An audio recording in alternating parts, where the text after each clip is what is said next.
Hello, അസ്സലാമു അലൈക്കും. നമ്മളെ പുതിയൊരു വീഡിയോയിലേക്ക് എല്ലാവർക്കും വെൽക്കം. അപ്പോൾ നമുക്കിന്ന് ഓണവിഭവങ്ങളിൽ കേമനായ അവിയൽ എങ്ങനെയാണ് ഉണ്ടാക്കുന്നതെന്ന് നോക്കാം. ആദ്യം തന്നെ നമുക്ക് വെജിറ്റബിൾസ് കട്ട് ചെയ്തെടുക്കണം.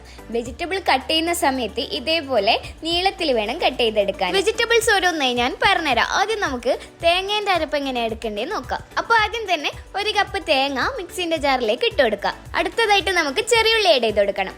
ഞാനിവിടെ ചെറിയ പീസ് ആയതുകൊണ്ട് ഒരു 10 എണ്ണം എടുത്തിട്ടുണ്ട്. വലുതാണെങ്കിൽ 5 എണ്ണം മതിയാവും. ഇനി ഒരു പച്ചമുളക് എടുത്തിട്ട് അത് ഇതിലേക്ക് കട്ട് ചെയ്തിട്ട് കൊടുക്കുക. അടുത്തതായിട്ട് 1 ടീസ്പൂൺ നല്ല ജീരകം ഇട്ട് കൊടുക്കുക, അതായത് ചെറിയ ജീരകം. ഒരു 1/4 ടീസ്പൂൺ മഞ്ഞളും കൂടി ഇട്ട് കൊടുക്കുക. ഇനി ചമ്മന്തിക്ക് അരക്കുന്ന പോലെ ഇത് അരച്ചെടുക്കുക. ഏകദേശം ഇതേപോലെ.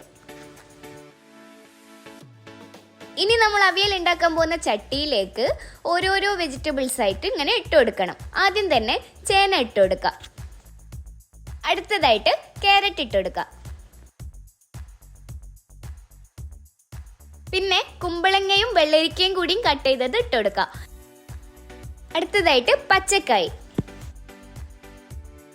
പിന്നീട് വഴുതനങ്ങ ഇട്ട് കൊടുക്കുക.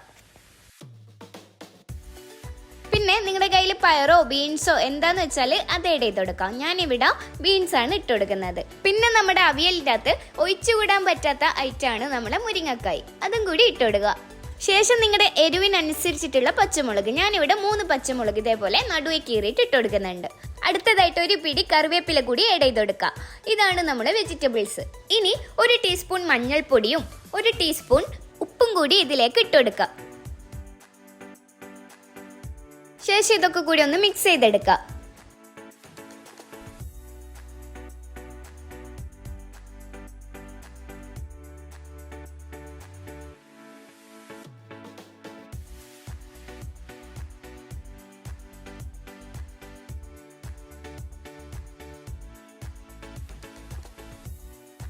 ഇനി 1 കപ്പ് വെള്ളം ഇതിലേക്ക് ഒഴിച്ചു കൊടുക്കാം.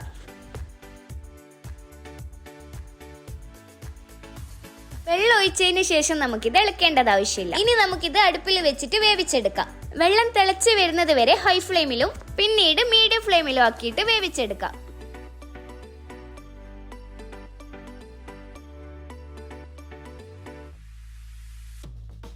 പതിനഞ്ച് മിനിറ്റിന് ശേഷം നമ്മൾ മൂടി ഓപ്പൺ ആക്കിയിട്ട് അതിലേക്ക് വെള്ളം ഇനിയും വറ്റിയിട്ടില്ല എന്നാണെന്നുണ്ടെങ്കിൽ മൂടി വെക്കാതെ നമ്മളിത് വറ്റിച്ചെടുക്കുക. ഇനി ഈ വെള്ളം ഒന്ന് വറ്റിക്കഴിഞ്ഞാൽ നമ്മൾ നേരത്തെ അരച്ചു വെച്ച നമ്മളെ തേങ്ങ അരപ്പില്ലേ, അത് ഇതിലേക്ക് ഇട്ട് കൊടുക്കുക.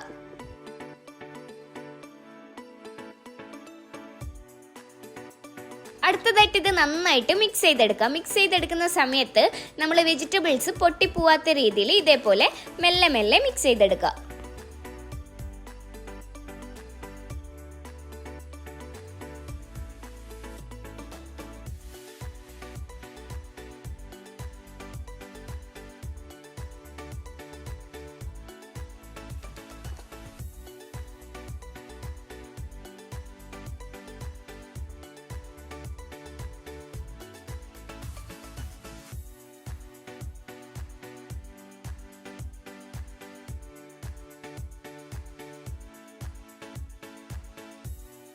ഇനി ഒടിയാത്ത രീതിയിൽ നമ്മൾ മിക്സ് ചെയ്ത് കഴിഞ്ഞാൽ നമ്മളെ തേങ്ങ ഒന്ന് വെന്ത് കിട്ടുന്ന വരെ ഒരു 2 മിനിറ്റ് മൂടി വെച്ചിട്ടൊന്ന് വേവിച്ചെടുക്കുക.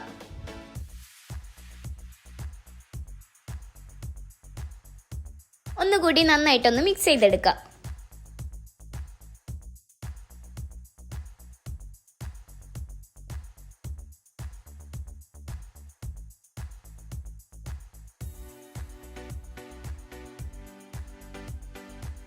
ഇനി ഇതിലേക്ക് ഒരു 2-3 ടേബിൾ സ്പൂൺ, അതായത് നിങ്ങൾക്ക് പുളി എത്രയാണോ ആവശ്യം അതിനനുസരിച്ചിട്ട് നമുക്ക് തൈര് ആഡ് ചെയ്ത് കൊടുക്കാം. ഞാനിവിടെ 2 ടേബിൾ സ്പൂൺ ആണ് ആഡ് ചെയ്തത്.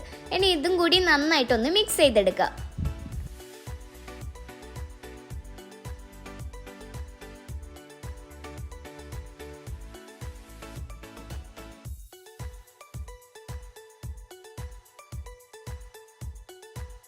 ഇനി അവസാനമായിട്ട് 3 ടേബിൾ സ്പൂൺ പച്ച വെളിച്ചെണ്ണ ഒഴിച്ചു കഴിഞ്ഞാലാണ് നമ്മൾ അവിയൽ ഇവിടെ കംപ്ലീറ്റ് ആവുള്ളൂ. വെളിച്ചെണ്ണ മുഴുവനായിട്ട് ഇതിലേക്ക് സ്പ്രെഡ് ചെയ്തെടുക്കാം. ഇനി അവസാനമായിട്ട് കുറച്ച് കറിവേപ്പില കൂടി ഒന്ന് വെതറി കൊടുത്താൽ നമ്മൾ അവിയൽ ഇവിടെ റെഡിയായി. അവിയലിൻ്റെ ടേസ്റ്റ് കിട്ടണമെങ്കിൽ ആ വെളിച്ചെണ്ണയും ആ കറിവേപ്പിലേൻ്റെയും ഫ്ലേവറാണ് നമ്മുടെ അവിയലിന് കൂടുതൽ ടേസ്റ്റ് കൊടുക്കുന്നത്.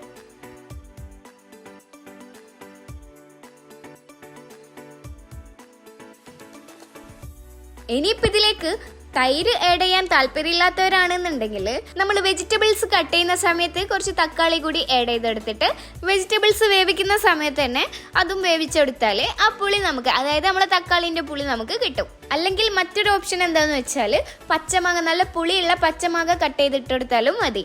അപ്പോൾ നമുക്ക് നമ്മളെ പെർഫെക്റ്റ് ആയിട്ടുള്ള അവിയൽ ഇവിടെ റെഡിയായി. ഇനി നല്ലൊരു ഇല വിരിച്ചിട്ട് അതിലേക്ക് ഇതേപോലെ നല്ലോണം സെർവ് ചെയ്തിട്ട് അങ്ങ് കഴിക്കുക തന്നെ. അപ്പോൾ ഓക്കെ, അടുത്ത വിഭവമായി കാണുന്നവരെ മസലമ്മ.